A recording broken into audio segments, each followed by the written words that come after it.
먼저 그러면 우리 로마서 8장 28절 말씀 다 같이 찾으셨으면 우리 함께 한 목소리로 로마서 8장 28절 한 목소리로 읽도록 하겠습니다. 시작.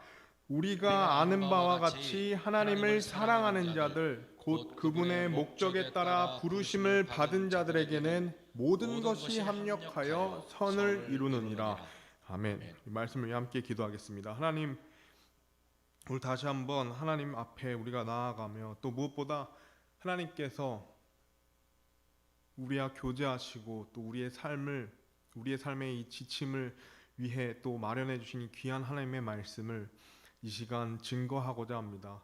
이 안에 있는 놀라운 참 지혜와 또 하나님의 놀라운 참 삶의 목표와 반응, 또 우리가 살아갈 때 참 영적으로 귀한 열매를 맺을 수 있도록 이 시간 하나님께서 함께하여 주시고, 또 우리 삶 가운데 필요한 부분이 말씀에 잘 또 적용되어서 하나님 앞에 영광 돌리는 그리스도인, 참된 그리스도인으로 살아가길 원합니다. 하나님께서 이 시간 인도해 주시기를 간절히 원하며 모든 것 예수님 이름으로 기도드립니다. 아멘.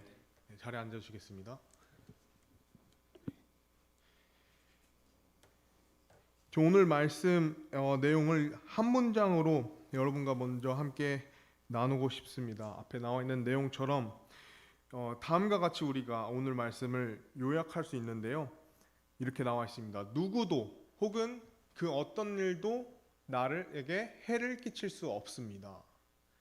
오직 나의 반응만이 나에게 해를 끼칠 것입니다. 이 부분을 우리가 잘 생각해 보기를 원합니다. 나의 반응이 나를 만든다.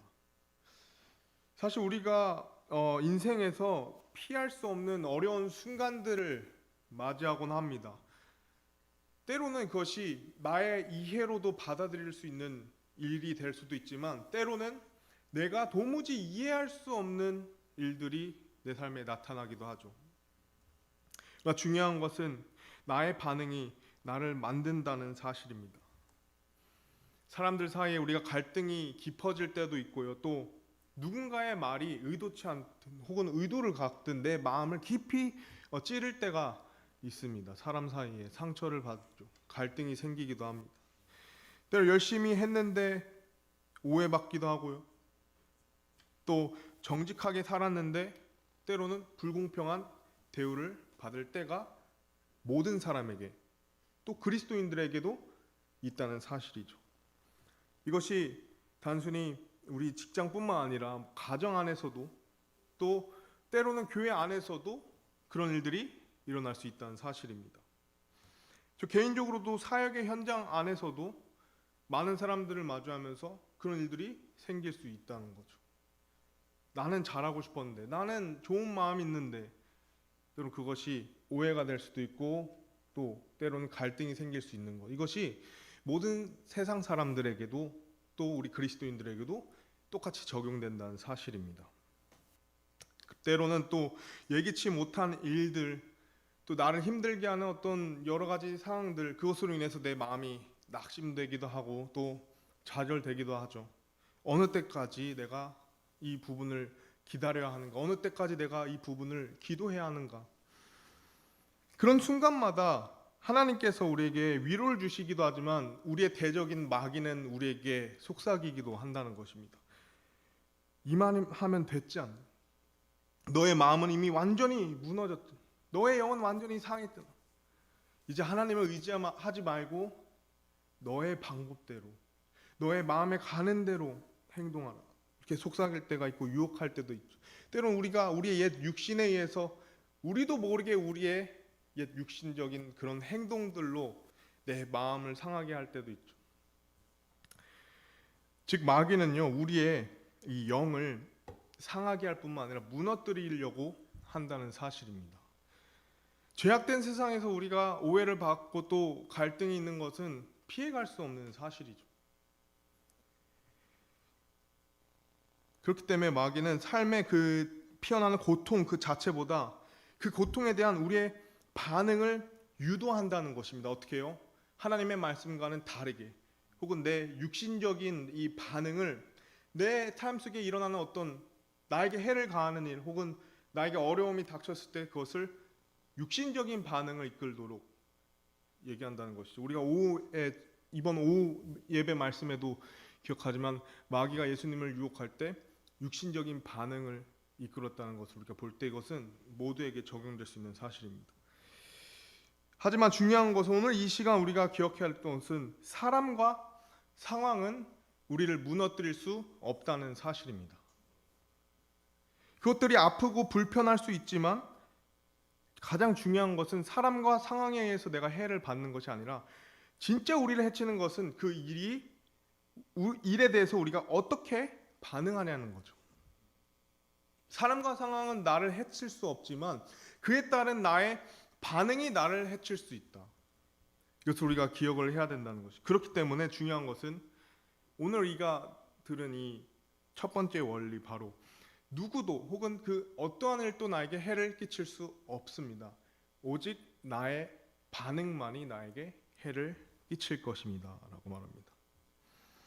그렇기 때문에 성경 말씀을 통해 우리가 발견할 수 있는 사실 또한 바로 이 불공정한 일 혹은 억울한 상황이 내 마음의 문제의 원인이 아니라 바로 그 안에서 상하게 된 내 영을 만드는 것, 이것은 바로 나의 부적절한 반응 때문이다 이렇게 얘기를 합니다. 즉 사람들이 나에게 상처를 입는 것을 내가 막을 수는 없습니다. 다만 그에 대한 반응은, 나의 반응은 내가 통제할 수 있다는 것을 우리가 기억해야 한다는 것입니다.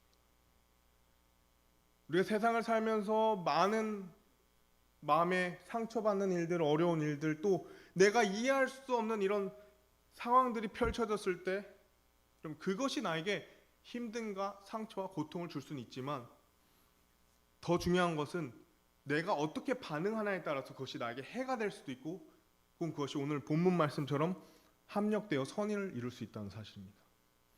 이것이 그리스도인들이 가진 가장 귀한 복과 그리스도인이 가진 가장 귀한 태도와 자세가 될 수 있다는 것이죠.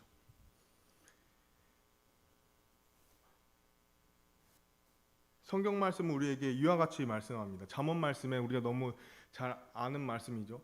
자기 영을 다스리지 못하는 자는 무너져 내려 성벽이 없는 도시와 같으니라. 이 말씀을 조금 생각해 보면요, 내 영을 다스리지 못하는 자는 마치 성벽이 무너져 버린 도시와 같다는 거죠. 성벽의 역할이 무엇일까요? 바로 그 도시를 지키는 방벽의 역할을 합니다. 그것이 무너진 도시는 결국엔 끊임없는 공격 속에서 그 도시가 무너지게 되는 거죠. 그 도시가 계속해서 공격을 받게 된다는 것입니다. 우리의 생각에는 우리의 삶에서 일어나는 갈등과 상황들이 나를 무너뜨린다 생각하지만 성경 말씀 우리에게 내가 그에 따른 반응을 올바르게 하지 않을 경우 그것이 나에게 해를 가할 수 있다. 많은 부분에서 우리가 발견할 수 있죠. 그렇기 때문에 우리가 오늘 본문 말씀을 기억하면서요, 하나님께서 우리에게 약속하신 것이 바로 이 로마서 8장 28절 말씀이라는 사실입니다. 우리가 아는 바와 같이 하나님을 사랑하는 자들, 곧 그분의 목적에 따라 부르심을 받은 자에게는 모든 것이 합력하여 선을 이루느니라. 모든 것, 그 모든 것 안에는 때로는 나에게 기쁜, 나에게 너무 좋은, 나에게 너무 참 하나님 앞에 참 영광 돌리는 그런 일들 혹은 그런 어떤 상황들이 있을 수 있지만 때로는 우리의 마음을 무겁게 하고 또 우리의 마음을 아프게 하고 또 내가 이해할 수 없지만 기다려야 되는 그런 우리 삶의 힘든 영역도 포함된다는 거죠. 그러나 그리스도인들에겐 이 약속의 말씀을 힘입어 오늘 우리는 내 삶에 어떤 일이 있더라도 그것이 합력되어 선을 이루게 하시는 하나님 앞에 우리가 믿음을 가져야 될 줄로 우리가 믿습니다. 즉 하나님께서 우리의 삶에 허락하신 모든 상황은 이 말씀에 의해서 우리의 유익뿐만 아니라 그분의 목적을 위한 것이라는 거죠. 다시 한번 세상의 많은 일들 혹은 많은 사람들이 나를 해할 수 있지만 중요한 것은 나의 반응이 나를 진정으로 해를 가할 수 있다는 사실입니다. 내가 어떻게 반응하냐. 오늘 우리가 이 말씀을 통해서 우리는 다시 한번 하나님 앞에 나의 문제를 두고 그것을 하나님께서 합력하여 선을 이룰 것이다라는 우리의 믿음의 반응으로 살아가는 한 분 한 분이 되길 원합니다. 사실 고통은 삶의 사실이기도 합니다. 이것을 부정할 수 없습니다. 성경 말씀에는 의인도 악인도 마찬가지로 고난을 받는다라고 얘기합니다. 우리가 너무 잘 아는 욥의 입장에서도 그랬죠. 욥은 그래서 자신의 삶을 다음과 같이 한탄하죠. 여자에게서 태어난 사람은 날수가 적고 괴로움이 가득하여 하며 이렇게 얘기하죠. 여자에게서 태어난 모든 사람, 그 삶 속에는 괴로움이 가득하다 얘기했습니다. 믿는 자에게는요, 우리가 알다시피 고린도 후서 1장 8절 말씀 사도 바울이 이와 같이 얘기를 했습니다. 형제들아, 아시아에게서 우리에게 닥친 우리의 고난에 대하여 너희가 모르기를 우리가 원치 아니하노라. 우리가 힘에 겹도록 한량없이 눌려 심지어 생명도 단념하고, 의인에게나 악인에게나 그 삶 속에는 괴로움은 피해갈 수 없다는 삶의 본질적인 사실이라는 것이죠. 이와 같은 이 믿음의 삶을 우리가 살면서도 이 고린도서 1장 8절 말씀에 나온 고난이 우리 삶에 있다는 사실을 우리가 기억해야 한다는 거죠. 모세, 또 엘리야, 요나도 하나님께 크게 쓰인 사람들이었습니다. 그러나 그 모두가 낙담했고, 심지어 어떤 대언가는 하나님 앞에 자신의 목숨을 내어둔, 지금 제가 너무나도 제 인생이 힘들어서, 저를 힘들게 하는 사람들이 너무 많아서, 제 환경과 상황이 너무 버거워서 제가 이 땅에서는 도무지 살아갈 수 없습니다. 하나님, 저의 생명을 거두어 주십시오. 우리가 이런 고백들을 말씀을 통해 많이 보지 않습니까? 의인에게나 악인에게나 고난은 마찬가지라는 것입니다. 시련은 누구에게나 찾아오죠. 그렇기 때문에요, 이 시련과 고난을 피하고자 교회에서 이런 가르침도 나온다는 것입니다. 만약 여러분이 하나님 앞에 의롭다면, 만약 여러분이 하나님 앞에 믿음으로 살아간다면 여러분은 항상 부유할 것입니다. 항상 잘 될 것입니다. 항상 건강할 것입니다. 항상 사랑받을 것입니다. 모든 것이 형통할 것입니다. 모든 것이 잘 될 것입니다. 그런 어떤 가르침들이 교회에 나오죠. 우리 흔히 말하는 기복신앙이 될 수도 있죠. 혹은 번영신앙이 될 수도 있습니다. 사람들이 듣기 좋은 말, 우리가 단면적으로 봤을 때 그것이 맞는 것처럼 보이지만 성경적으로 봤을 때 그것은 잘못된 것이라는 거죠. 하나님 앞에서 모든 것이 다 잘 될 거다, 하나님이 먼저 그렇게 약속하시지 않으셨어요. 우리에게 고난과 고통과 그 모든 것이 있지만 그 모든 것이 다만 합력하여 선을 이룰 것이다 라고.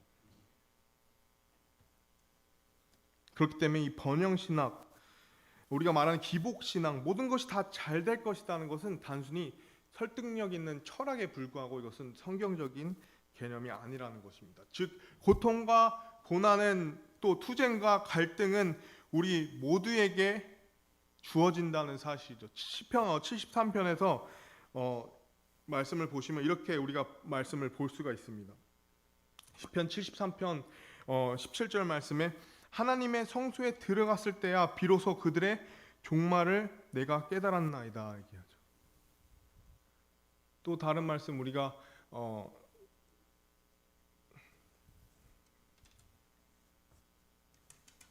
3절 말씀을 먼저 보시면 이는 내가 사악한 자들의 번영을 보고 어리석은 자들을 부러워하였기 때문이다. 어떤 그 사악한 자들이 번영이 되는 것, 그리고 나의 삶을 비교해 봤을 때 내 삶은 참 하나님 앞에서 작아 보이는 그런 모습을 보면서 때로는 그런 사람들을 부러워하는 모습도 우리에게 있습니다. 내가 참 내 부족한 것, 때론 저에게 있어서는 어떻게 보면 물질적인 부분이 될 수 있겠죠. 그게 하나님 앞에 믿음으로 맡겨졌지만 때로는 그런 부분들을 볼 때 그런 번영을 보고 부러워할 수 있다는 것입니다. 그러나 하나님의 말씀은 우리가 다시 17절 말씀을 보았듯이 무엇이라고 얘기하냐면 하나님의 성소에 들어갔을 때야 비로소 그들의 종말을 내가 깨달았나이다.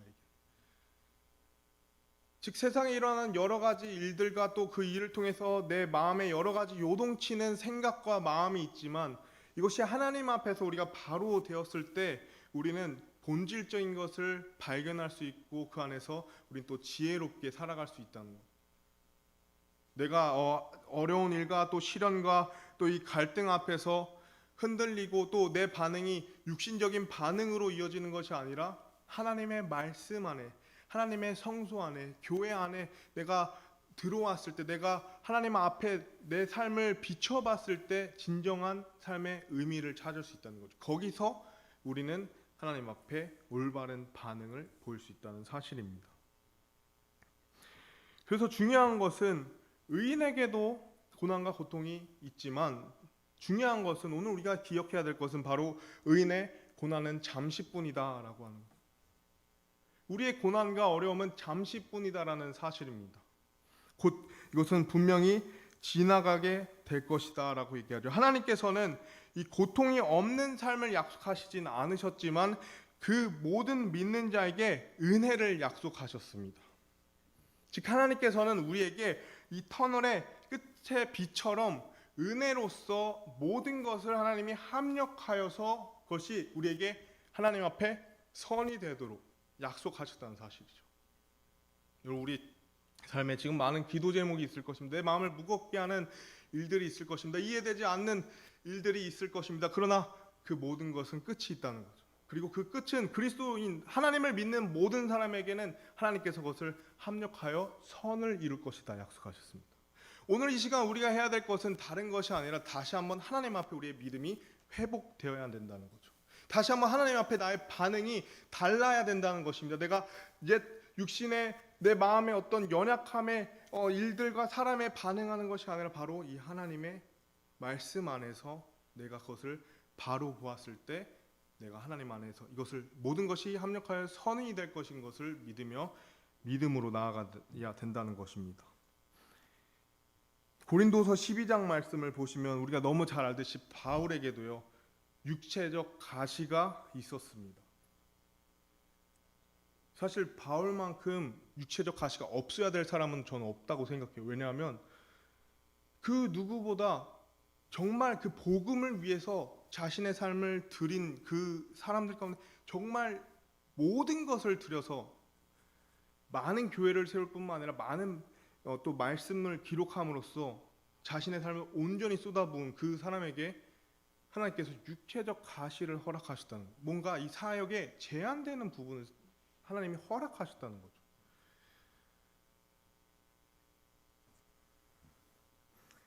사도 바울은 하나님께 자신의 고통을 제거해달라고 3번 간청했다고 나옵니다. 하나님께서는 바울이 기대했던 방식으로 충분히 사도 바울이 그 시대에 행했던 여러 가지 하나님의 능력과 그 기적을 통해서 자신이 치료될 수 있고 나을 수도 있음에도 하나님께서 그것을 허락하지 않으셨다는 것이죠. 우리 삶에도 여러 가지 일들이 있을 때 그것이 내 생각에 하나님께서 이것을 지금 당장 해결해 주셔야 되고 지금 당장 이것이 풀려야 된다 생각하지만 이것이 시간이 필요하고 때가 필요할 때 우리의 마음이 답답한 마치 사도 바울처럼. 근데 사도 바울은 하나님께서 거절하신 그 기도 안에서 가장 인생의 중요한 원리 그것을 발견했다는 것입니다. 우리가 너무 잘 아는 고린도서 12장 9절 말씀 우리 한 목소리로 읽겠습니다. 시작. 그분께서 내게 이르시되 내 은혜가 내게 족하도다. 나의 강한 능력은 약한 데서 완전하게 되느니라 하셨느니라. 아멘. 내 은혜가 내게 족하도다. 나의 강한 능력은 약한 데서 완전하게 되느니라. 모든 것이 합력하여 선을 이룰 것이다. 내 삶에 아직 해결되지 않은 그런 어려움이 있지만 그것이 하나님의 은혜 안에 이루어질 때 나의 약한 부분이 하나님의 강한 능력으로 드러난다. 이것이 우리의 믿음이 될 때 우리의 삶의 반응이 달라진다는 것입니다. 사도 바울은 이러한 것을 거절하신 그 기도를 통해서 배우게 됐다는 것이죠. 내 은혜가 내게 족하도다. 나의 강한 능력은 약한 데서 완전하게 되느니라. 우리가 이 약속의 말씀 오늘 기억할 때 우리의 마음에 다시 한번 하나님께 주님의 은혜를 구하고 또 우리의 약함이 하나님의 강한 능력으로 완전하게 될 줄을 하나님께 기도하며 기다리는 우리의 삶이 되어야 됩니다. 베드로전서 2장 9절 말씀, 우리가 너무 잘 알지만 우리를 하나님께서는 뿐만 아니라 특별한 백성으로 여겨주셨다는 사실입니다. 베드로전서 2장 9절 말씀 보시면은 다음과 같이 나와 있죠. 그러나 너희는 선정된 세대요 왕가의 제사장이요 거룩한 민족이요 특별 소유 백성이니 이것은 너희를 어둠에 불러내어 자신의 놀라운 빛으로 드러나게 하신 분에 대한 찬양을 너희가 전하게 하려 하심이라. 의인과 악인에게는 고난과 고통이 따르지만 하나님께서는 그런 고통과 고난의 세상 속에서 우리를 특별 소유 백성이라고 말씀하셨습니다. 이것이 무엇을 의미할까요? 여기서 특별 소유 백성은 특별한 사람들, 즉 이것은 바로 원어적인 의미에서 보면은 하나님 안에, 하나님이라는 그 품 안에 있는 사람들을 말합니다. 즉 하나님이라는 쉽게 말해 영역 안에, 그 안에 속해 있는 사람들을 뜻한다는 것이죠. 즉 우리는 하나님의 품 안에 있는 자요, 우리는 빛 가운데 거하는 자요, 우리는 하나님의 인도하심에 있는 사람들이기 때문에 하나님께서는 우리를 그저 그 어려움에 내어두시는 것이 아니라 그것을 해결해 주실 분이라는 것입니다. 그렇기 때문에 우리가 어둠에서 불러 나와서 자신의 놀라운 빛으로 들어가게 하신 분을 찬양함으로 우리가 그것을 하나님을 전하게 하도록 하신 것이죠.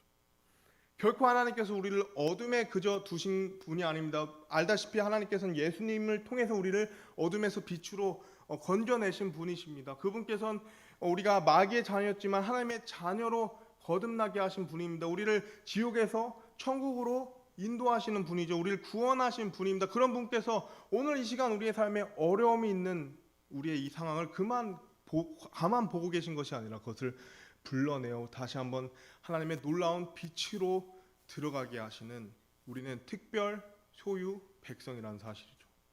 우리는 특별 소유 백성이다. 하나님께서 우리를 완전히 감싸고 계신다는 거죠. 그분이 둘러치신 그 경계 밖에서 어떤 것도 우리를 해칠 수 없다라는 것입니다. 우리가 하나님 안에 있을 때 하나님께서 우리를 든든하게 지켜주실 뿐만 아니라 우리의 모든 어려움을 하나님께서 합력하여 선을 이루게 하신다는 거죠. 그래서 우리가 알다시피 욥기에서도 볼 수 있듯이 하나님께서 이 사탄에게 허락하지 않는 이상 사탄은 믿음의 사람 욥을 함부로 대할 수 없었습니다. 즉 하나님이 허락하지 않으신 일은 우리에게 다가올 수 없다라는 것이죠. 우리가 다시 한번 삶을 정리해 보면요, 우리의 삶에 어려운 일, 우리의 삶에 어려운 사람들, 우리 삶에 어려운 이해되지 않는 일들은 사실 모든 일들이 하나님의 허락하심 안에 이루어진 일이라는 것입니다. 그렇다면 우리의 기도는 이렇게 돼야겠죠. 하나님께서 이 시간 저에게 원하시는 것이 무엇입니까? 하나님, 이 일들, 이 사람, 이 어떤 이해할 수 없는 일을 통해서 하나님 무엇을 이루고자 하십니까? 하나님께서 허락하셨다면 하나님께서는 분명 그 안에 선한 목적을 가지신 줄 믿습니다. 하나님, 제가 그 뜻을 행할 수 있도록 인도해 주십시오. 믿음이 잃지 않도록 도와주십시오. 제가 연약하지만 하나님을 기다림으로써 그 때를 믿음으로 인내하면서 하나님이 그 허락하신 어려움을 통해 이루실 영광을 보게 믿음을 허락해 주십시오. 우리가 그런 기도를 하나님 앞에 드리는 올바른 반응이 필요하다는 거죠. 우리의 삶은 지금 어떠합니까? 우리 삶의 어려움은 누구에게나 있습니다. 문제는 누구에게나 있죠. 갈등은 누구에게나 있습니다. 그러나 중요한 것은 그 일들의 내 반응은 어떠하냐는 거죠. 왜냐하면 그 어떤 누구도 어떤 일도 나를 해할 수 없지만 오직 나의 반응만이 나를 해하기 때문이라는 사실입니다. 그렇기 때문에 하나님이 허락하셨기에 그 일은 반드시 우리의 유익과 그분의 뜻 안에서 사용될 것이라는 것. 나에게 부당한 일이 될 수 있죠. 나에게 억울한 일이 될 수 있습니다. 그러나 그 모든 것이 하나님이 이루고자 하는 그 뜻이 된다면 또 그것이 우리에게 모두에게 유익이 된다면, 나에게 유익이 된다면, 그것이 나에게 주는 감정과 생각이 불편할지라도, 나를 찌르는 가시 같을지라도 그것을 우리 인내하고 하나님 앞에 우리는 기다려야 될 줄을 우리가 믿어야 된다는 것입니다. 우리가 어떻게 반응하냐가 중요하다는 것입니다. 우리가 어떻게 반응하냐. 이 성경에서도요, 두 사람의 예가 있습니다. 저번에 제가 용서에 대한 말씀에 나왔던 요셉이 있고요, 또 아히도벨이라는 인물이 있습니다. 요셉은 어려움 속에서도 올바르게 반응했습니다. 왜냐하면 하나님께서 그에게 주신 놀라운 비전과 꿈이 있었기 때문이죠. 모든 것이 합력하여 선을 이룰 것을 그는 믿었기 때문입니다. 그러나 아히도벨은 알다시피 잘못 반응했죠. 그러니까 요셉의 이야기를 먼저 생각해 보면, 형들에게 미움을 받아서 노예로 팔리게 되고, 또 보디발의 아내에게서 누명을 써서 또 감옥에 갇혀서 그 당시에 또 풀려날 수 있었지만 2년이 지나도록 또 감옥에 오랫동안 있으면서 그 삶에 사실 그 일들로 인해서 잘못 반응될 수 있었지만, 성경 말씀을 보면 요셉이 원망하거나 불평했다는 구절을 우리가 한 번도 볼 수 없음을 볼 수 있습니다. 오직 하나님께서 그와 함께 하셨다라는 말씀을 보게 되죠. 그는 결국엔 그 모든 일에 대해서 은혜로 반응했다는 것입니다.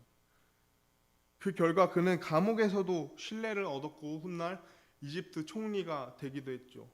뿐만 아니라 요셉은 알다시피 복수할 기회가 있었지만 하지 않았습니다. 그는 오히려 이렇게 고백을 했죠. 요셉이 그들에게 이르되 두려워하지 마소서, 내가 하나님을 대신하리이까. 다만 당신들에 대해 말하자면 당신들을 나를 대적하여 악을 생각하였으나,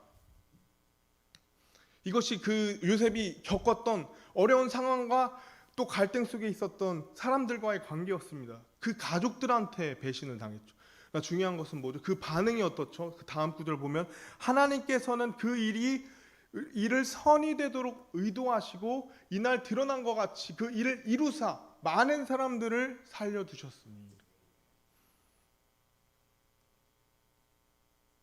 사람이 상처를 줄 수 있죠. 상황이 나를 무겁게 할 수 있습니다. 그러나 나의 반응이 하나님 앞에 있다면 그 일이 선이 되도록 뿐만 아니라 그것을 많은 사람의 유익이 되도록 하나님께서 분명 이것을 합력하여 선을 이루게 될 것이다. 우리가 그런 믿음의 반응이 요셉과 같이 필요하다는 것입니다.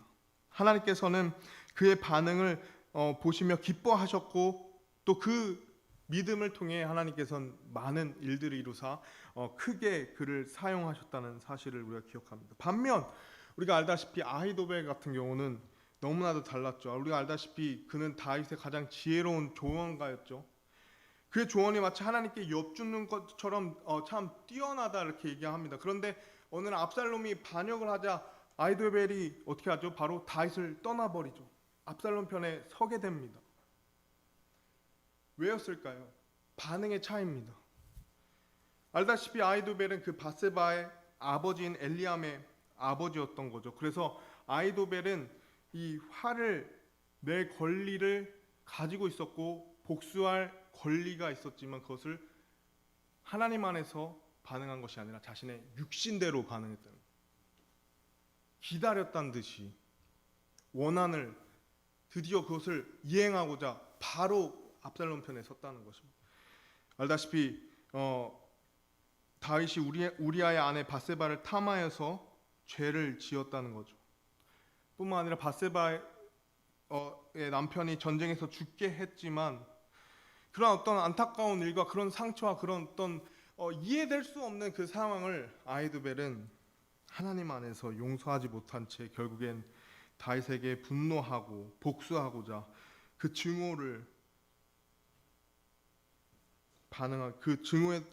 증오를 하는 반응을 택한다는 것입니다. 그래서 아히도벨의 이 비통한 이 반응, 인간적인 반응, 또 육신적인 이 반응은 결국에는 그의 인생을 망칠 뿐만 아니라 그는 결국엔 쓸쓸히 스스로 목숨을 잃는 그런 안타까운 일이 일어나죠.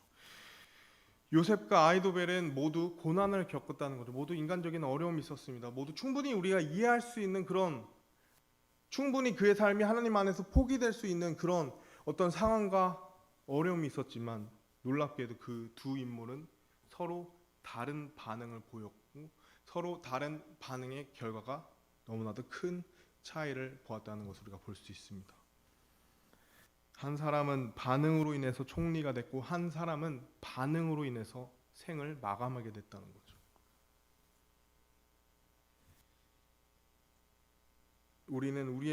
오늘 우리가 기억해야 될 것은 우리의 반응이 우리의 삶을 결정한다는 것입니다.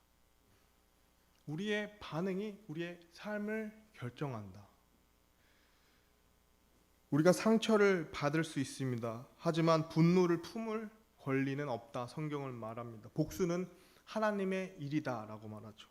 우리가 너무 잘 아는 로마서 12장 19절 말씀에 극진히 사랑하는 자들아 너희 스스로 원수를 갚지 말고 도리어 진노에 맡기라. 기록된 바 원수 갚는 일은 내 것이니 내가 갚으리라 주가 말하노라 하였느니라. 우리의 반응이 내가 이 복수를 주체하는 주체자가 되고자 합니다. 때로. 그러나 중요한 것은 성경 말씀을 통해 봤을 때 그 모든 나의 인간적인 괴로움과 또 나의 어떤 억울함에 내 마음에 피어오른 그 분노에 내가 반응하고자 할 때 하나님께서는 그것을 하나님께서 다뤄주시겠다 약속하셨다는 거죠.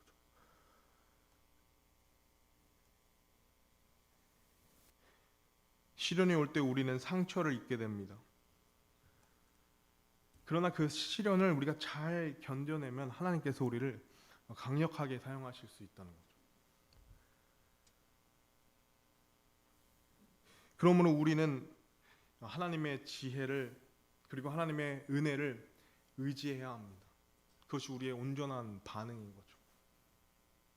참 어렵습니다. 참 힘듭니다. 그러나 우리가 하나님 안에서 믿음으로 올바른 반응을 할 때 하나님께서는 내가 그 일에 직접적으로 관여해서 얻는 결과 그 이상의 선을 이루어 주신다. 그리고 그것은 나에게 먼저 유익이 됩니다. 그리고 또 다른 많은 사람들의 유익을 가져다 준다는 것이죠. 하나님은 그 시련을 통해 우리를 겸손하게 하실 뿐만 아니라 우리의 교만을 버리게 하시고 또 우리를 친히 이끌어 주신다는 사실입니다. 마지막으로 하나님께서 우리의 삶에 무엇을 허락하셨는지 생각하기 원합니다. 그것이 때로는 우리 삶을 어렵게 하는 또 내 삶을 무겁게 하고 내 마음을 갈기갈기 찢는 쓰라린 순간이 될 수도 있습니다. 그러나 그 모든 것이 하나님께서 허락하셨다는 것. 허락하셨다는 것은 그분이 가지신 선한 목적이 있다는 거죠. 그것을 믿었을 때 내 반응이 주님 앞에 인내로 나타나고 또 사랑으로 나타나고 또 내가 믿음으로 나의 반응이 나타난다면 그것은 나를 해하지 않는다는 것입니다. 그리고 때가 되어 그것이 이루어졌을 때 우리는 요셉과 같이 그 일이 나에게 악처럼 느껴졌지만 그 사람들이 나에게 악을 행했지만 그것이 모든 것이 하나님께서 의도하신 대로 선을 이루어서 오늘날 많은 사람에게 유익을 끼쳤다라는, 그러므로 하나님이 영광 받으시고 또 하나님이 기뻐하시는 그런 합력되어 선을 이루는 그 놀라운 일들이 우리 안에 있다는 것, 이것을 우리가 믿어야 된다는 것이죠. 하나님께서 비록 상처나 가슴 아픈 일을 허용하셨을지도 모르지만 우리가 할 수 있는 일은 무엇이냐, 바로 우리가 그 고통을 제거할 수는 없지만 그것이 내 안에서 무엇을 만들지는 내가 결정할 수 있다는 거죠. 자기 영을 다스릴 수 있는 자는 아주 든든한 성벽을 지닌 도시와도 같다는 것입니다. 그러므로 우리는 오늘 이 시간 선택을 해야 되죠. 내가 어떤 반응을 할까? 내가 줄곧 내 육신적인 반응으로 내 문제와 사람의 갈등에 내 육신적인 반응을 다뤘다면 이 시간 다시 한번 우리의 마음이 주님 앞에 정돈되길 원합니다. 다시 한번 하나님의 이 합력되어 선을 이루실 그 하나님의 놀라운 계획을 믿으며 다시 한번 믿음으로 반응하기 원합니다. 우리의 선택을 해야 한다는 거죠. 하나님 앞에 그러므로 올바른 반응을 여러분 선택하시기 바랍니다. 하나님 앞에서 내가 어떻게 반응할 것인가, 그것은 하나님 말씀에 나와 있던 것이죠. 하나님을 존중하기로 선택하십시오. 하나님을 신뢰하기로 선택하십시오. 하나님께서 나에게 가장 좋은 것을 가장 좋은 때에 나뿐만 아니라 나의 모든 사람들을 유익을 위해서 주실 거다. 그것을 믿음으로 나아가길 원합니다. 그렇다면 우리가 하나님을 존중하기로 선택한다면 하나님께서는 우리를 존귀하게 여겨주시고 또 선하게 인도해 주신다는 것입니다.